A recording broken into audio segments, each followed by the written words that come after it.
From the studios of Farm Journal Broadcast,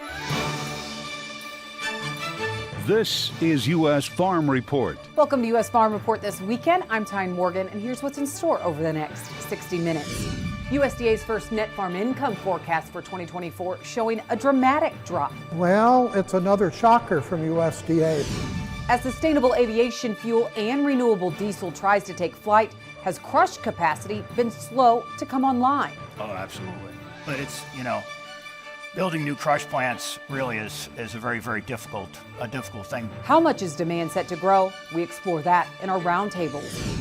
Plus, 3 female farmers breaking the mold and earning top honors from Top Producer this week. Their stories and the impact they're having on ag coming up.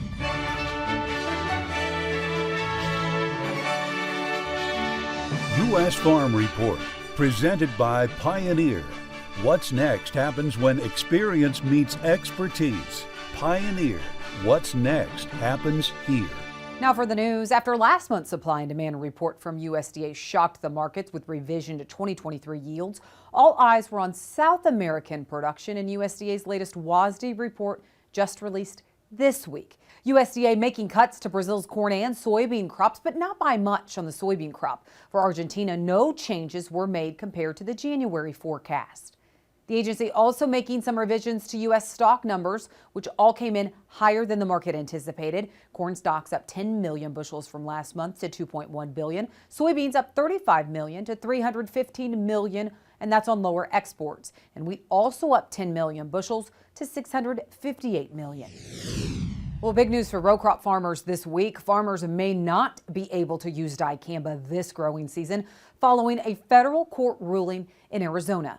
The U.S. District Court in Tucson ruled the EPA violated notice and comment mandates for the pesticide registrations. And for that reason, it vacated the approval of 3 products used over the top of dicamba-resistant cotton and soybeans in 34 states.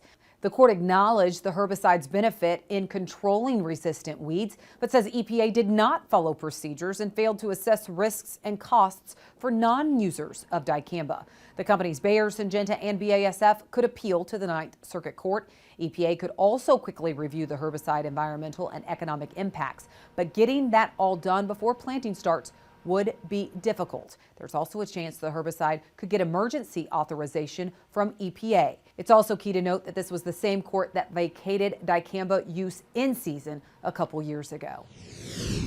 There are reports now that if former President Donald Trump is elected to the office again, he's considering a 60% tariff on Chinese goods. And there's growing bipartisan support in Congress for possible tariff increases on China, with lawmakers also recommending restrictions on Chinese investment to address concerns about economic ties between the 2 largest global economies. President Biden's trade chief, U.S. Trade Representative Katherine Tai, taking part in a discussion this week at the University of Chicago Institute of Politics. She emphasized that tariffs represent just one aspect of the complex trade dynamic with China, calling them a defensive tool. It's all about how you use them, and if you use them smartly, if you use them with the goal in mind of addressing unfairness to leveling the playing field, then they're absolutely useful.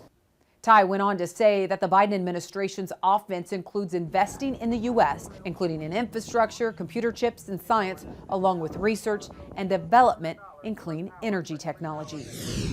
USDA releasing its first look at 2024 net farm income this week, and it shows a dramatic drop. USDA is now forecasting net farm income to fall to $116.1 billion this year. That's down 27.1% from 2023.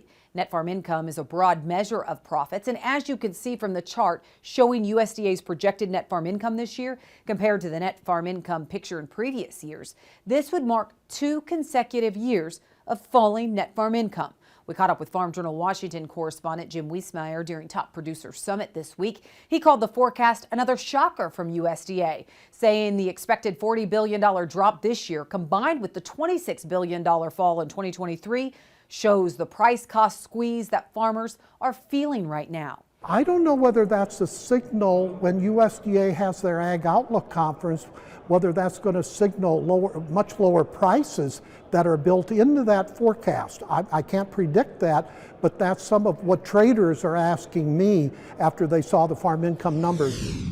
That's it for the news. Well, California was walloped with rain, wind, and flooding this week. We'll have a check of your weather coming up next. U.S. Farm Report on the road from the 2024 Top Producer Summit is brought to you by John Deere.